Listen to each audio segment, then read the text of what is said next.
Hey guys, welcome to Traditional Bow Hunting Wilderness Podcast. This is Jason Samkoviak, and it is October 27th. It is my last official day to be able to hunt here in Michigan for a while here, because I have to be downstate tomorrow, and I have to work. I got engagement pictures, weddings, stuff like that this weekend, and then Sunday I'm leaving for Missouri. So this is my last official day. And then once I go to Missouri, I come home for a couple days, then I'm into Kansas, come home for a couple days, then it's Thanksgiving, and so I won't be back in the Michigan woods until maybe, if I'm lucky, one day during the gun season, but most likely it'll probably be December, and then I only got like 10 days of December before I leave for Georgia. So this is really it for me for Michigan. The final crackdown here. I've seen so many deer. I've had to see over 100 deer from the stand this year. Been one of the best years I've ever had. And more bucks than I've ever seen. But I also have not been hunting the same places ever that I've been into. I have not hunted one pre-scouted place yet. I've been moving around a lot. And what we're going to do today is I'm going to take you in blind with me in the morning. This is one of the hardest things to do, but it's also one of the most beneficial. Yesterday I hunted an area, and I was about, I'm going to say, from where I'm going to be today, I was probably somewhere between 400 and 600 yards away from here in a totally different type of environment. But what the deer did last night was the opposite of what I anticipated them to do, even though I saw a group of five, then a single one had snorted and ran off because he came in downwind. So I saw 7 deer last night, but they were all heading from this particular area, and I was like, wow, you know what? They must be bedding over there and then eating on some of the oaks during the day before heading through here, and then using this creek bottom as an actual travel into where they're going for the nighttime. I expected the exact opposite. And, so I thought, okay, well, today, if the wind holds, which it is, I'm going to go into that area blind and be ready for them when they get there in the morning. And I can either catch them coming into bedding, or I can also catch them throughout the first part of the, early afternoon. They might be in there hitting acorns and stuff like that in there as well. And there's also a good possibility that I could get a cruiser buck coming through there too, because it is a super thick select cut. Okay, now what a select cut is different than a clear cut. A select cut means they leave a bunch of trees and take out all the other trees. So there's a lot of good trees in here, but the undergrowth is 10 to 15 high poplar and thick and nasty, and it's going to be one of the hardest places to do a go in blind in a darkened setup. This is one of the absolute hardest, because it's not actually terrain features. I got to get into this area and figure out what they're doing or how they're passing through there in the dark. So what we're going to do, I'm going to take you along with me. My intention is I'm parked out here in the woods right now. Okay, I'm not driving. No seatbelt. I'm sitting here parked. Where I'm going to park at, I got a couple 100-yard walk up a 2-track that I'm then going to cut in, and I got to go maybe 150 yards into there. So it's not super far. But once I get into there, my goal is going to be looking for 3 things. One is going to be any sign of travel that's going to be coming through there. Any sign of anything that's going to tell me what I'm looking for. Because it's, again, there's no terrain features in here. I know they're in here. It tells me that. And I'm down to my last hurrah morning, so I want to give it a shot. So I'm going to look for anything in there that's going to tell me where they're moving through there. I also have got to try to find somewhere in there some kind of shooting lanes. Like I said, so thick. So that's going to be a tough one, especially not pre-scouting this, not knowing, okay, this tree gives me this, and this. I have 0 ideas what's in here. I have never stepped foot in here before. I just know what it is. I remember when they cut it, 10 years ago. I remember watching it grow up. I remember all this stuff, but I've never actually been in here. So, and then the third one I got to try and find is a tree that I can get up into very quickly and very quietly, because if I cannot find what I'm looking for in the dark as far as shooting lane. See, when your headlight bounces, when you're that thick of cover, your headlight bounces off of every branch and every limb, and it blinds you, and you can't really see what you think you can. So if that becomes the case, I might have to get to that spot and then stand there for, because right now we're about 40 minutes before daylight. By the time I get there, hopefully I get there about 10 minutes before daylight, but if I need to, I might, when I say daylight, I mean legal shooting light, okay? Just cracking gray kind of thing. That's what I mean when I say daylight, not sun up full bloom. I'm talking, first legal shooting light. The goal is to get there about 10 minutes before first legal light is, and get set up. But if I cannot, I have no problem standing there for another 10 minutes until that gray light hits, and I can turn off my headlamp and I can see good enough to identify what tree I want to go in for my shooting lanes, and then immediately shoot up that tree. So it's complicated, but it's very productive. No deer in the world knows that I will be there. Not unless they walk downwind of me or they come through there and I'm already there. I've never stepped foot in here. I've not pre-scouted it. No deer knows that I will be in there, which is the element of surprise I'm looking for. So I'm going to take you along on this one as best I can. It's going to be dark, but we will see what I can do. So let's get the gear ready and start rolling out. And the rest will be probably me over speaking commentary on it later on, because we're going to have to be pretty quiet here. But I will overlay that wording, voice over later on for you. So all right, let's get ready to roll.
Up here.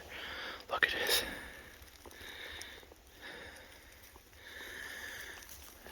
I mean, this is some tough stuff here. I'll leave my light on a little brighter.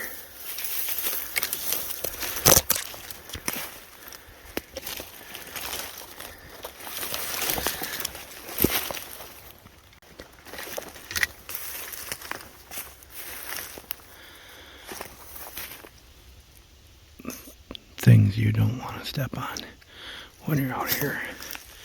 Keep going, little bud.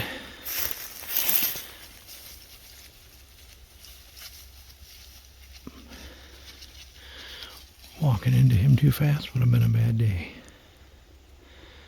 I'm liking this little open pocket here. It's not very open, but it's sort of open. And that tree, that's better, you can see better, but this area is a little more open in here. And that one tree right there next to that pine kind of has my attention for the way the wind is. But we got some openings that run through here. I'm thinking we're going to see what else we find here. I got to be very careful how I scout this so I don't screw it up. But we're going to take a quick peek here and look around a little more. You can see what I mean when I say that your light reflects off of all of this stuff. I mean, it's brutal. You can't really see too much through, and if you think you go brighter helps, okay, all it does is reflect more, no matter how bright you go. And it just makes it hard. Sometimes the best thing to do is turn your light off, and then you can see. You can't see it very well, but I can see the tops of the trees through the moonlight up there, against the sky, and I can kind of tell which one might be a best tree option to get in. And then I'm looking around that tree for any shooting options that are through here. I got tremendous tremendous sign through here. I mean, I got massive sign, and they're running through here like crazy. I'm hoping that they're going to be over on that side. I'm trying to stay this way because this is the way my wind's blowing, but I want to shoot that way. So now I'm kind of looking at a tree up here. Let's see what we find. Okay, we are up. I actually just relocated really quickly. I've been up here for a few minutes. I actually made it up into this tree probably 10 minutes after legal shooting light. I was up in that one, and on my way up I saw scrapes in this area, so I moved, but I was going for those 2 oaks right there. You can see it with the knot on it. Right. Yeah, right there. That's the oak I was in. But then I came back. Hang on, let me see if I can zoom in here a little bit more. Come on. That oak right there. That's where I was. But I came back over here because I saw those down here. I have 1, 2, 3, 4 scrapes right here. And from up there in that tree I could see this nice big shooting opening and this nice big shooting opening here. And all it took was a few minutes of just barely great light for me to be able to see that. So I hurried up and shot down, flew over here and set up. So we are in a real good spot. Hopefully it pans out for us. So we shall see what happens.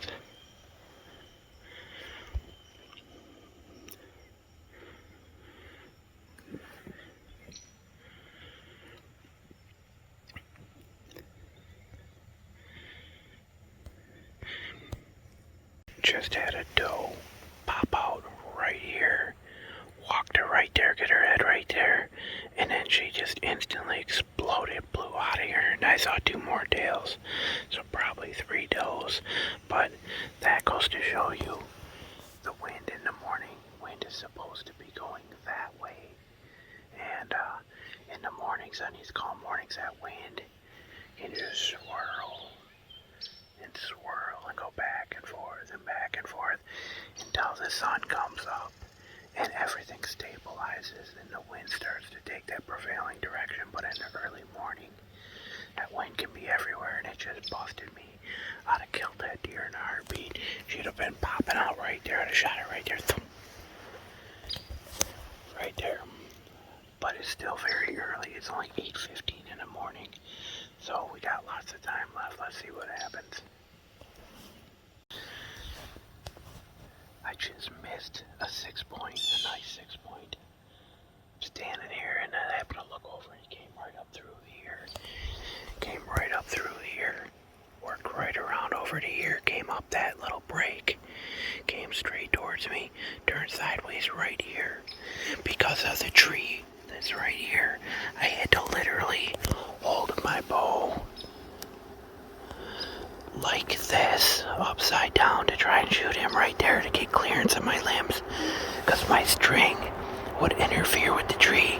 So I had to hold my bow up. Sorry about that car, hold on. I had to hold my bow upside down like this to shoot at him right there, and I just missed low. My arrow's right there in those pines, but because of that tree, I had to hold that bow like that. And it is a shot I practice and have done before, but I caught my elbow on my arm here, right on there, under my elbow from having that bow tipped up, and just missed him right there. Bummer, definite bummer, but it's still early. It's only like 9:15. That's 4 deer so far in this spot coming in blind. We've seen the 3 does that were right there, and now that 6-point right there. So still got high hopes. Now we have a small game hunter walking through here. Watch for the orange. See him back there through the trees.